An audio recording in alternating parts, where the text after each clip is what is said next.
کیا صرف بیوی کے ساتھ جماعت ہو سکتی ہے؟ عامر صاحب نے کراچی سے پوچھا ہے۔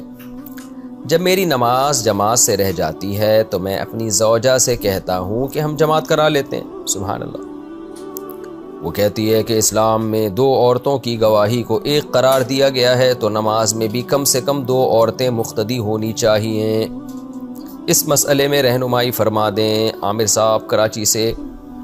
عامر بھائی، آپ کی جو وائف ہیں وہ مجتہد معلوم ہوتی ہیں، بڑے بڑے اجتہادات انہوں نے قرآن و سنت کی روشنی میں شروع کر دیے، اور دلیل انہوں نے یہ دی ہے اجتہاد کر کے کہ جی 2 عورتوں کی گواہی 1 مرد کے برابر ہے، تو 2 عورتیں جماعت میں ہوں گی تو گویا یوں سمجھا جائے گا کہ 1 بندہ کھڑا ہوا ہے۔ تو یہ دلیل بالکل غلط ہے، یہ اجتہاد بالکل غلط ہے۔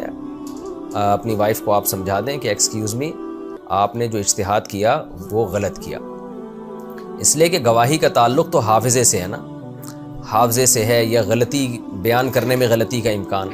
تو قرآن نے جہاں 2 خواتین کی گواہی کا تذکرہ کیا، وہاں اللہ نے فرمایا ان تضل احداہما فتذکر احداہما الاخری، کہ 2 عورتوں کی گواہی اس لیے ضروری ہے کہ اگر ایک عورت میں غلطی کر لے گی تو دوسری یاد دلا دے گی، اس کو بیان کرنے میں غلطی ہو سکتی ہے، یاد رکھنے میں غلطی ہو سکتی ہے۔ وَهُوَ فِي الْخِصَامِ غَيْرُ مُبِينٍ، تو بعض دفعہ بیان کرنے میں نا پورا کانفیڈنس نہیں ہوتا خاتون کو، تو 2 مل جائیں گی تو وہ پورے یعنی کانفیڈنس کے ساتھ بات کر سکتی ہیں۔ تو وہاں تو قرآن نے اس لیے 2 عورتوں کی گواہی کو 1 مرد کے برابر قرار دیا۔ جماعت کا تعلق کسی کے حافظے سے یا اس سے ہے ہی نہیں کہ اس کے بیان کرنے میں کانفیڈنس ہے یا نہیں ہے۔ جماعت کا تعلق تو اس سے ہے کہ اکیلے اخپل طریقے سے نماز پڑھنے کے بجائے مل جل کے نماز پڑھو اللہ کے سامنے، تو اللہ کو فرض نماز جماعت سے پسند ہے۔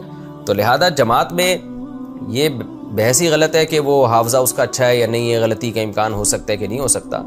تو اس لیے جماعت کی نماز آپ اپنی بیگم کے ساتھ پڑھا کریں۔ اخپل طریقے سے اکیلے نماز پڑھنے سے 1000 گنا بہتر ہے کہ جماعت سے نماز پڑھی جائے۔ تو گھر میں آپ جماعت سے نماز پڑھائیں۔ اگر مسجد کی نماز رہ جاتی ہے، ایسا نہ ہو کہ ساری نمازیں اپنی بیگم کے ساتھ ہی پڑھنا شروع کر دیں۔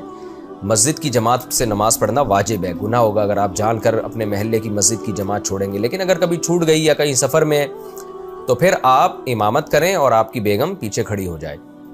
نارملی تو ایسا ہوتا ہے جب انسان مرد کی امامت کرتا ہے تو مرد امام کے ساتھ ہی کھڑا ہوتا ہے، لیکن جب آپ ایک خاتون کی امامت کریں گے تو خاتون پیچھے کھڑی ہوں گی، چاہے وہ آپ کی بیگم ہی کیوں نہ ہو، اور آپ آگے کھڑے ہوں گے، ایک صف کا فاصلہ ہوگا، اور اقامت بھی آپ خود ہی پڑھیں گے اور نماز بھی آپ خود ہی پڑھائیں گے۔